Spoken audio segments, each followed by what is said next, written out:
आदिवासी कातकरी जिंदाबाद। आदिवासी कातकरी जिंदाबाद। नागे बहादूर कातकरी जिंदाबाद। नागे बहादूर कातकरी जिंदाबाद। आदिवासी कातकरी जिंदाबाद।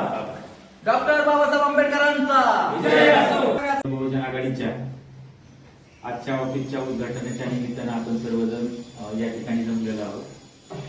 मुसळधार पावसामध्ये सुद्धा तुम्ही सर्वजण या ठिकाणी जमलात आणि आपल्या कार्यक्रमाला उशीर झालेला आहे, त्यामुळे जास्त काही बोलणार नाही। थोडक्यातच आदिवासींना जंगलामधून बाहेर काढण्याच्या घटकार्थाने या देशामध्ये मोठ्या प्रमाणात छत्तीसगड असेल, त्यानंतर झारखंड असेल, निसर्ग सौंदर्य आहे ते सगळं ओरबडून घेण्यासाठी आपल्या सगळ्यांना जंगलातून सुद्धा बाहेर काढण्याचा प्रयत्न या ठिकाणी या देशामध्ये चालू आहे।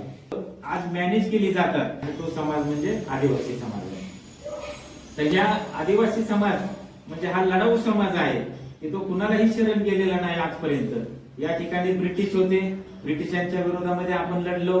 आपल्या नाग्या बहादूर कातकरी छातीवरती गोळी झेलली त्यांनी। नाग्या बहादूर कातकऱ्यांच्या, फुले शाहू आंबेडकरांच्या, छत्रपती शिवाजी महाराजांच्या वाटेने जायचंय आणि मला स्वतःसाठी जगायचं नाही, तर मला आपल्या समाजासाठी जगायचं। आणि सर्व लोक ते बघितलंच पाहिजे।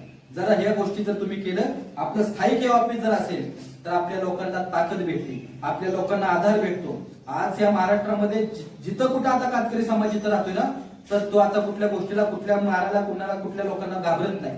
ते न घाबरण्यापाठी मागची कारण त्यांना लोकांना माहिती आहे की तुम्ही आता मला मारचाल, दाखले काढणे हे ते करावं लागेल, आपल्याला त्या गोष्टी करायच्याच। परंतु महत्वाचं काम आपल्या लोकांना ताकद निर्माण करणे, आपल्या लोकांना ताकद देणे आणि त्यांच्यामध्ये ते स्वाभिमान, अभिमान पेरणे हे आपल्या संघटनेचं काम आहे।